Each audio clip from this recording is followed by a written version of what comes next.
Okay. निर्देशन विभिन्न स्तरों पर किस प्रकार से होना चाहिए। हम लोगों की जो शिक्षा व्यवस्था है उसमें अगर हम देखें तो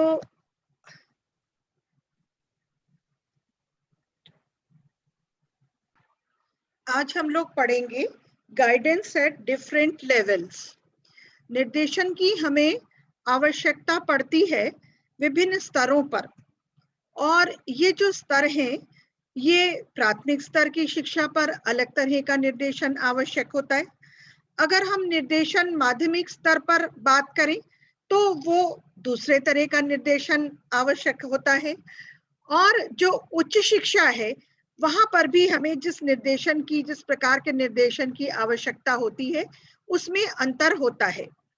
तो ये जो विभिन्न स्तर हैं इनमें शिक्षक को किस प्रकार से निर्देशन कार्य संपन्न करना है इसकी हम बात करते हैं। तो इसमें जो सबसे पहला हमारा स्तर है वो है प्राथमिक स्तर। और प्राथमिक स्तर पर हम ये देखते हैं कि आयु जो है छात्रों की वो बहुत कम होती है। तो अध्यापक अगर उन्हें चाहे तो उनसे एक बहुत अच्छा सा रेपो जिसे हम कहते हैं, या हम कह सकते हैं कि एक अपना बहुत सुंदर एक संबंध अपने छात्रों से बना सकते हैं।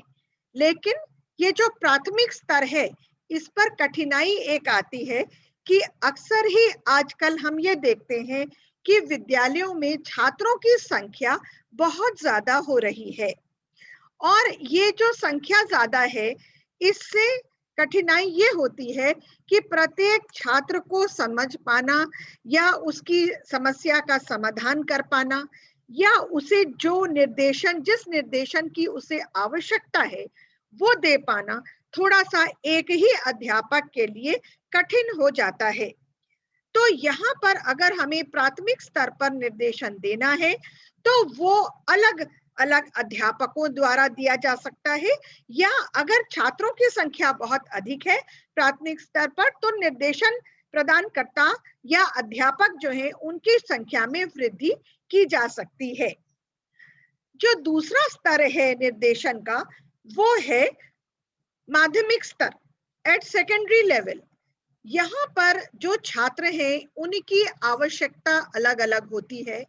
यहाँ पर छात्र उस स्तर पर आ जाते हैं जहाँ की हम ये देखते हैं कि उन्हें आवश्यकता होती है केवल विद्यालय या विद्यालय से संबंधित समस्याएं ही उनकी नहीं होती, यहाँ पर आकर उन्हें विषयों का चयन भी अक्सर ही करना होता है, और इन विषयों के चयन के लिए उन्हें अध्यापक के निर्देशन की आवश्यकता होती है।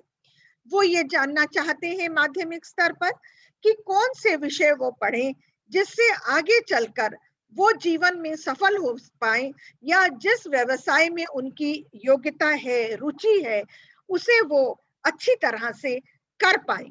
तो उसके लिए विषयों के चयन में उन्हें निर्देशन की आवश्यकता होती है।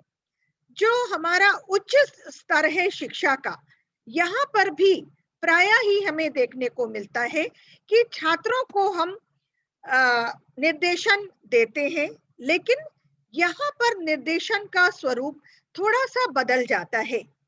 यहाँ जिस निर्देशन की आवश्यकता है वो सामाजिक स्तर, मनोवैज्ञानिक स्तर और शैक्षिक स्तरों पर आवश्यकता होती है निर्देशन की। तो यहाँ जो निर्देशन है वो थोड़ा सा और स्पेशलाइज्ड हो जाता है, और हमें यहाँ पर अपने छात्रों को उनकी आवश्यकता के अनुरूप निर्देशन देना